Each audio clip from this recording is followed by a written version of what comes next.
ভাঙ্গা এবং গড়াই যেন সমুদ্রের কাজ, সমুদ্র কাউকে দিয়ে ভরিয়ে আর কাউকে দিয়ে একেবারে নিঃস্ব করে। দর্শক, অবস্থান করছি কক্সবাজার পৌরসভার 1 নম্বর ওয়ার্ডের কুতুবদিয়া পাড়ায়স্থ সমুদ্র সৈকতের তীরবর্তী স্থানে। আমরা দেখতে পাচ্ছি জোয়ারের পানির প্রভাবে ইতিমধ্যে তীরবর্তী স্থানগুলো ভাঙতে শুরু করছে।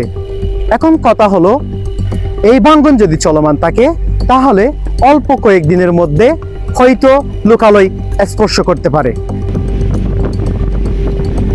সৈকতের অন্যান্য স্থানে জিও ব্যাগ স্থাপন করা হলেও সমুদ্রপাড়া থেকে নাজিরার টেক 0 পয়েন্ট পর্যন্ত এই গুরুত্বপূর্ণ অংশটি অরক্ষিত রয়ে গেছে।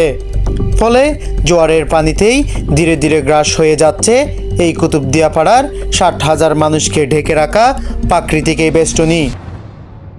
যদি দ্রুত কোনো পদক্ষেপ না নেওয়া হয়, এই চলমান উত্তাল সমুদ্র হয়তো গ্রাস করে নিবে এই 60,000 মানুষের বসতিকে। দর্শক, আমরা চেষ্টা করব স্থানীয় একজন বাসিন্দার সাথে কথা বলার জন্য। আমরা জানতে চাইব কি কারণে এই ভাঙ্গনগুলো হচ্ছে এবং এর প্রতিরোধমূলক কি ব্যবস্থা নেওয়া যায়। এই যে সমুদ্রের জোয়ারের পানির প্রভাবে এই যে সমুদ্রের তীরবর্তী স্থানগুলো ভেঙে যাচ্ছে, এর ফলে আপনাদের কি ক্ষতি হতে পারে? এখন কি এ পর্যন্ত কোনো জোয়ারের পানি কি লোকালয়ে পৌঁছেছে? আসসালামু আলাইকুম। আসলে আমাদের যে ভাঙনটা এখন দেখতেছেন, এটা আগে এরকম তীব্র ছিল না। আগে আমাদের সমুদ্রে নামলে দেখা যায় সমুদ্র অনেক দূরে ছিল।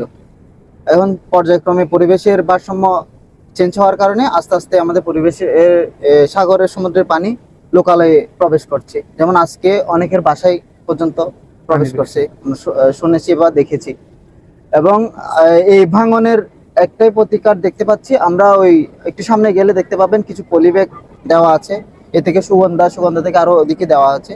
ওই পলিব্যাগগুলো যদি আমাদের এখানেও স্থাপন করে, আশা করি আমি আমাদের লোকালয়ের জন্য স্থায়ীভাবে বসবাসের জন্য খুবই উপকারী হবে মনে করি, এবং এই ভাঙন থেকে রোধ করা যাবে।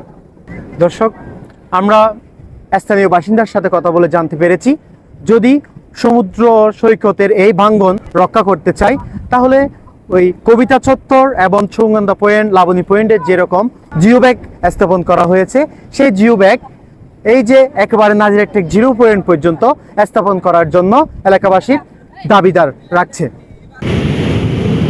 JM Afsar, KDV news, Cox's Bazar.